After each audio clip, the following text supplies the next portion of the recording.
ድጋሚ መጣና ወደ ክፍለ ሀገር ሸኘኝ፣ ወደ ሀገሬ ማለት ምንም ሳልይዝ ያ የወሰድኩት ከክፍለ ሀገር የወሰድኩት ልብሴን ራሱ ሳላጥ ተመልሼ መጣ። እንደገና ድጋሚ ወደ ሸንኮራ ንግድ ተመለስኩኝ ማለት ነው። ወደ ሸንኮራ ንግድ ተመልሼ ከእናቴ ጋር እየኖርኩኝ በቅርብ ወደ አዲስ አበባ መጣ 2014 ላይ ወደ አዲስ አበባ መጣ። አዲስ አበባ ላይ እየኖር አዲስ አበባ ጥሼ ነው የመጣሁት ድጋሚ ያለ ማዘር ፍቃድ ማለት ነው። ምክንያቱም ሰው የሚያደርገው ነገር በጣም ያስቀናኛል። የእናቴ ያለችበት ሁኔታ በጣም ያሳዝነኛል እና እኔም ደግሞ የምበላበት የምለብስበት ሰው ተግጦ ሲሄድ ሰው ተዝናንቶ ሲሄድ በጣም እቀና ነበር እና በዛ ላይ ተመልሼ ወደ አዲስ አበባ መጣ። ወደ አዲስ አበባ መጥቼ ከሆነ ሰው ጋር ከሱቅ ከሚሰሩት ጋር ተጠግቼ የሰፈር ልጆች ጋር ተጠጋውና ህጣ ማዞር ጀመርኩት ማለት ነው። ህጣ ይሄ እንትን ዞትር የሚወጣ ህጣ ማዞር ጀመርኩኝ። አዲስ አበባንም ተለማመድኳት። ሎተሪ ማለት ነው።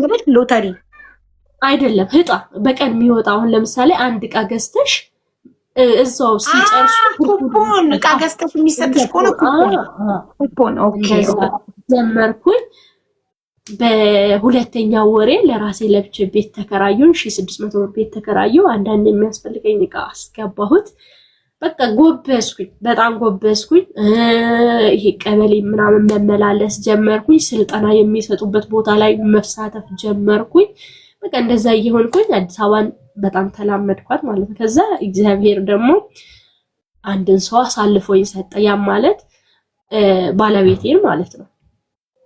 ከዛ ባለቤቴ በዚህ በህጣም ምክንያት ነው የምንተዋወቀው። አያቀኝም እንትን አይለኝም። ተዋወቅን። እኔ የሚያሾፈኝ ነው የሚመስለው። ኦልሬዲ እኔ በጣም የልጆች ፍላጎት አለኝ፣ ልጅ የመውለድ ፍላጎት አለኝ። እንግዲህ ሴት ሆነሽ የልጅ እንትን እናቴ ደግሞ በጣም ሁሌ ብትመኘው ነገር ነው፣ አንቺ ብትወድቂ የሚያነሳሽ እግዚአብሔር ይስጥሽ ምንም ይሁን ትለኛለች። እና እኔ ግን ሰው የሚጠጋኝ ሰው የሚጠይቀኝ የሆነ ጊዜያዊ ህይወት ምን ይመስለኝ ነበር። ግን ጌታን እጠይቃለሁ፣ ጌታ መጨረሻዬን አሳምርልኝ ነው ነበር። የሺ እናት ማስጠርታ እንዴ ሀናዬ፣ የሺ እታች ቆይና እንትና ስትመጣ ኦሙ መኪያ ስትመጣ አንድ ላይ ትገባላችሁ። እሺ ውዴ፣ ዳታዋ ሞልታ ስትመጣ። እሺ እሺ፣ ልክ ሀና ስትጨርስ፣ ሀናን እስከዛ ፎሎ እያደረጋችኋት ፕሊስ። እሺ እህቴ፣ ይቅርታ ስላቋረጡ። ከዛ በቃ ጸሎቴ የእናቴን ምኞት በቃ ብዙ ሰው የምታይ ነገር እንግዲህ የሚያስመኝሻል ባለሽበት ወቅትና ከዛ እግዚአብሔርን ጠየቅ፣ ጌታ ሆይ እኔም እንዴት ነው የምጨረሻዬን እንዴት ነው የምታረገኝ ብዬ በጣም አለቅስ ነበረ። በጣም አለቅሳለሁ። እንዲህ በሰው ፊት ግን በጣም ሳቂታ ነኝ፣ በጣም እስቃለሁ። ግን ብቻዬን በጣም አለቅሳለሁ።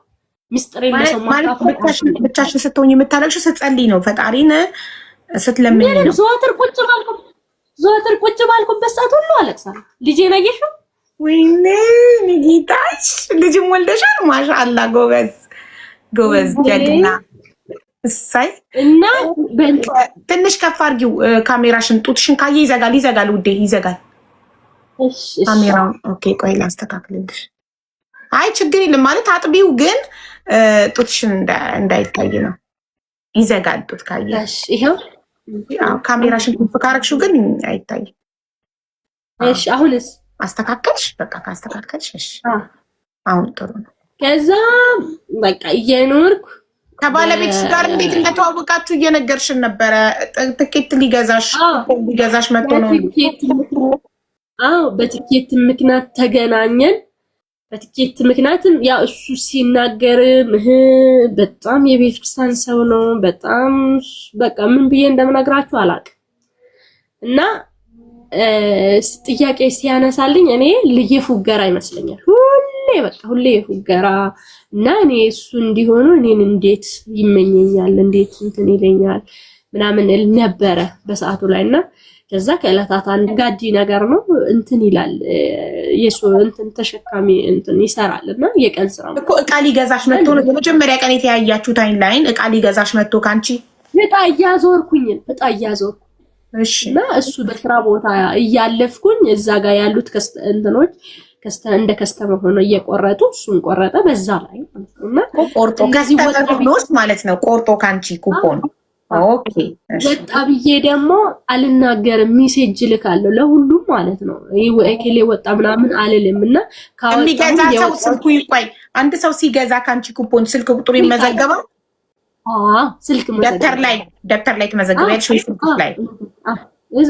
በቃ አጀንዳ አለ። አሁን አንቺ እንደምትሰሪው አጀንዳ ላይ የዛሬ ቀኑን የወጣውን የጨረስኩ ጊዜ አወጣለሁ፣ እጥላለሁ ምስክር ባለበት። ከዛ ወይም እጥልና የወጣውን ሰው እንዳለ ለዛ ለተመዘገበ ሰው ሁሉ የወጣ ሰው እንዲያውቅ ሜሴጅ እለቃለሁ ማለት ነው። ለምሳሌ 20 ሰው ብትመዘግቢ ወይ 100 ሰው ብትመዘግቢ ለመተውም ሜሴጅ ይላካል። ምን ተብሎ እከሌ ደርሶታል ተብሎ በአንዴ ትጽፊና ለመቶም ሰው በአንዴ ሴንድ ታረጊያለሽ። በጣም ያደክማል። የመቶ ሰው ቁጥር ስልክሽ ላይ ሴቭ ማድረግ አያደክምም? በአንዴ ነው፣ በአንዴ ታረጊና ቁጥራቸውን ሳትመዘግቢ እንዴት? በሜሴጅ ነው ወይስ በዋትስአፕ? በምንድን ነው የምትልኪላቸው? በሜሴጅ ውስጥ ትገቢና የ50 ሰውን በአንዴ ትልኪያለሽ፣ የ50 ሰውን በአንዴ ትልኪያለሽ። በሜሴጅ ውስጥ በኤስኤምኤስ ወይስ በዋትስአፕ በኢሞ በምን? በሜሴጅ ትክክለኛ በሜሴጅ በየትኛውም ሜሴጅ አለ የሚያስገባሽ የሚበራሽ ቦታ አለ። ኦኬ ሜሴጅ ስትጨርሺ ለስንት ሰው ይላል። በጣም ጥሩ። ለስንት ሰው የሚለው ስልካቸው ቁጥራቸው ስልክሽ ውስጥ ባይኖርም ለምን እኔ የሚመዘግበው ስልክ ላይ መዘግባለሁ።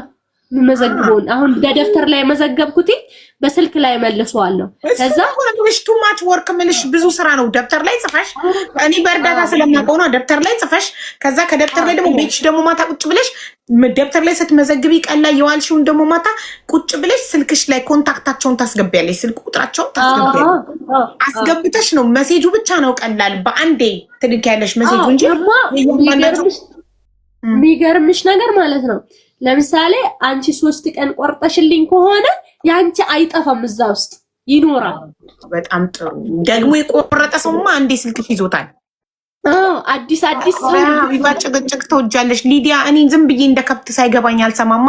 እግረ መንገዴን ነገሩን እንዴት ፈጸመችው የሚለውን ነገር ማወቅ እፈልጋለሁ። ገባሽ? እኔ ታሪክ ስሰማ ያልገባኝ ነገር ካለ ጠይቄ አብራርተውልኝ ሲገባኝ ነው የምቀጥለው። ገረፍ መስማት አልፈልግም። እሺ፣ ስለዚህ በዛ አጋጣሚ ተዋወቃችሁ። ኩፖን ካንቺ ሲቆርጥ ተዋወቅን። ይደውላል። ያ በቴክስት በደረሰው ስልክ ሲደውል እኔ አብዛኛው ጊዜ አላነሳም። ምክንያቱም ክፍለ ሀገር ላይ ስትሆኝ ብዙ ነገር ትሰሚያለሽ። የአዲስ አበባ እንዲህ ነው ምናምን በቃ ብዙ እንደዚህ ይሆናል ምናምን የሚለው ነገር ስለምንሰማም በጣም ለራሴ ደግሞ እጠነቀቃለሁ። ለዛም በጣም እንትን እላለሁ። ፊት አልሰጥም። በቃ ግን ለማንም ስቄ ነው ማለት ነው። ምንም አላስነቃም። ከዛ ይደውላል። እሺ ብዬ አንድ ቀን ምላሹን ተቀበልኩት። ጨረስን፣ ያለው ነገር ተጨርሰን የቤተሰብ የቤተክርስቲያንን ፕሮግራም ላይ ይለቅ ምናምን ብሎ ከጨረሰን በኋላ ከቤተሰቡ መረጃ ይመጣል። ያም ከዛ የቤተሰብ መረጃም ደግሞ ምን ብዬ እንደምነግርሽ አላውቅም። በሳምንት ነው ለእናቴ አስደስቼ ነግሬያለሁ። እንግዲህ ያለችኝ አንድ እናቴ ናት። በጣም ነው የምወዳት። እንግዲህ የእናት ፍቅር ምን እንደሆነ ስንወልድና ስንኖርላት ነው ምን የሚገባሽ። ከዛ በቃ የሆነ ድቡዳ ነገር ሰማሁ። ያም ሳምንት 15 እየቀረ የንስሐ አባት ሳይቀር አካል ጉዳተኛ እንዴት ታገቢያለሽ እስከሚሉ ድረስ ቤተሰቦቹን በቃ ከዘር ተገለሃል፣ ከዘራችን ተገለሃል፣ እሷን ካገባህ ምናምን አሉ። በቃ ብዙ ነገር። ከዛ እንግዲህ ያመንሹ ሲያንቅሽ እንዴት ነው የምትሆኝ? ከዛ በጣም በቃ ብዙ ነገር አለፍኩ። የሚያልፍ የምታሳልፊውን ነገር ሁሉ በዛ መሀል ላይ ሆኜ አለፍኩኝ። ከዛ በቃ ተስፋ ቆረጥኩኝ በጣም። የሳቄ ምንጭ እንዴት እንደተጠነቀቀ ደግሞ የሆነ ወደሽ በጣም ተቀራርበሽ ሰው ሲለይሽ በጣም ነው የሚከፋሽ። እና በጣም ተስፋ ይሰጠኝ ነበር። እኛም እንጎብዛለን እንሰራለን። በጣም ተስፋ ይሰጠኛል። በብዙ ነገር ተስፋ ይሆነኝ ነበር በቃ በብዙ ነገር። እና ከስራው ወጣ፣ ከጣለው ወጣ፣ ጉበዝ አወጡት፣ ባካረጉት ማለት ቤተሰብ በመናገሩ ብቻ ከኔ ጋር በመናገሩ ብቻ ሀናዬ ቤተሰብ አካል ጉዳተኛ ለምን ታገባለህ ብለው አገለሉ። የአካባቢ ሰው አገለለው። ስራው ግን ምን አገባው ብዬ ነው። የነሱ ነበር የቤተሰብ እነሱ ችግር የተጋፈጠው ከአንቺ ጋር ለመሆን ነው። በጣም ብዙ ብዙ ብዙ ብዙ። ከዛ እኔ የልብስ ስፌት ስልጠና ጨረስኩኝ። ለምንድን ነው እነሱ ይሄንን ያደረጉት? ማለት በዘር ነው ይጋባብናል ምናምን ብለው ነው የሚያስቡት? እንዴ በዘር ይመጣል ብዙ ነገር ነው የሚሉት። እና ለዚህ በኋላ ተቃጥለሽ እንደሆነ አያውቁም? ያውቃሉ እንዴ ገና እኮ እሱም ጉራጌ እኔም የእንደጋኝ ጉራጌ ነን። ከሚገርምሽ ነገር እኔ የእንደጋኝ ጉራጌ ነኝ፣ እሱ ደግሞ የሰባት ቤት ጉራጌ ነው። እና ደግሞ ያስታውቃል እኮ በአይን አዋጅ ራሱ ያስታውቃል። ማለት ከቀን በኋላ የመጣ ነገር እንደሆነ እንዲህ በአካል ስታገኝ በጣም ነው የሚያስታውቀው። ከዛ በጣም ተሰማኝ፣ አለቀስኩ። ምሆኖ ለእናቴ ምን ብዬ ስልክ ላንሳ፣ ምን ብዬ ልናገር? ቀን ተቆርጦ ምን ብሎ እሷ ሳቋን እየጠበቀች ይሄ ነገር መስማት ደግሞ በጣም ትልቅ ነው። በዛ ላይ ትንሽ ደም ግፊት አለባት። በቃ ምን ብዬ ልናገር? አይደለም ለኔ የከበደው ምን ብዬ እንዴት አድርጌ ነው መናገር ያለብኝ ብዬ በጣም ተስፋ ቆረጥኩ። ለካ በቃ ብዙ ነገር ተወራ። ወንድሞቹም በቃ ድጋሚ በእኛ ላይ አትቀርብ ምናምን አሉት። በቃ ጭራሽ አገለሉት። ሁሉም ነገር ማለት በሁሉም ነገር። ከዛ እግዚአብሔር ይመስገን እሱ ትቶ ጸበል ሄደ። እኔም ወደ ራሴ ተመለስኩኝ። ጸበል እንደሄደም አላቅም። ብሎክ አረኩት። በቃ እሱንም ብሎክ አረኩት። መናገርም ተውኩት። ስልኬንም ዘጋሁት። ጭራሽ ብሎክ አረኩት ማለት ነው። በቃ ማሰብ ተውኩት።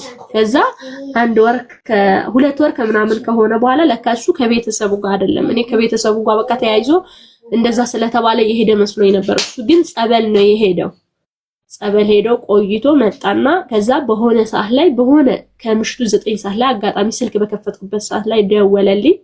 ደውሎ እኔ ነኝ አለ። ድጋሚ በቃ ድምፅህን መስማት አልፈልግም፣ እኔንም አትፈልገኝ፣ እኔን እንዳደረጋችሁ ፈጣሪ እናንተን ጥያቄውን ይጠይቅላችሁ ምናምን ብዬ ያው በሰዓቱ ላይ የተናደድኩበት ንዴቴን ተወጣሁበት።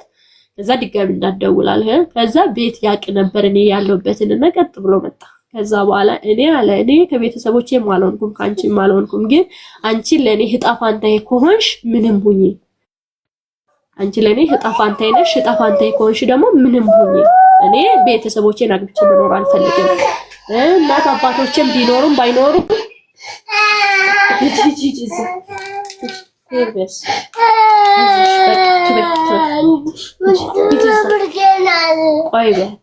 ከዛ እሱ እንደዛ ብሎ ሲመጣ ማመን አቃተኝ ማለት ነው። በቃ ምን ብዬ ማመን አለብኝ? ምንም በቃ ተስፋ የለን። ግን በቃ ብቻ ስለመጣና የእናቴን እንባ ማበስ ስለምፈልግ ብቻ በግማሽ ልብ በድሮ እንትን ሳይሆን በግማሽ ልብ ይሻልኩት። ከዛ እግዚአብሔር ይመስገን የሆነ 5000 ብር ቤት የቅድም ህጣውንም አቆምኩት። በቃ ምክንያቱም አብዛኛው እየሰራሁ የነበረው በእነሱ ዘመድ ነው። ታውቂያለሽ፣ በእነሱ ዘር በእነሱ ዘመድ ነው ያ ህጣ እያጫወትክ የነበረው። እነሱ የሚሰሩበት ቦታ ላይ ነው ህጣ እያጫወትክ የነበረው። እሱንም አቆምኩት። ከዛ የቤት ሆንኩ። እሱም ስራ አቆመ። ድጋሚ ከሌላ ሰው ጋር ሪሌሽን ፈጥሮ ስራ እስከሚፈጥር ድረስ በጣም ዘገየ። እሱ በሙሉ ልቡ ነው የተመለሰው፣ ግን እኔ በሙሉ ልቤ ያልተቀበልኩትኝም ነበር። እያለን እግዚአብሔር ደግሞ በአንድ አመት ውስጥ ሴት ልጅ ሰጠኝ ማለት ነው። እንደዛ እየተንከራተትን ዳቧተን እያለቀስን፣ እኔ ግን ያ ሁሉ ሲሆን ሚሄድ ነው የሚመስለኝ። ታውቂያለሽ፣ ሚሄድ ይመስለኛል። ያ ሁሉም እንደዚህ ሳረግዝም የእናቴን ብቻ ፍቃዷን ልሙላልኝ እንጂ በራሴ ሐሳብ ላይ እሱ እንደሚሄድ በቃ ሙሉ ፐርሰንት እርግጠኛ እንደነበርኩኝ አርቄ ነው የምቆጥረው። ምክንያቱም ከቤተሰብ መውጣት ከቤተሰብ ትችት ስራ ተሸቤት ስትኖሪ ለምንስ እሷን አገባሁ የሚል ግፊት ይኖራል። ታውቃለሽ፣ ያ ሲሆን ትቶ ይሄዳል። ከዕለታት አንድ ቀን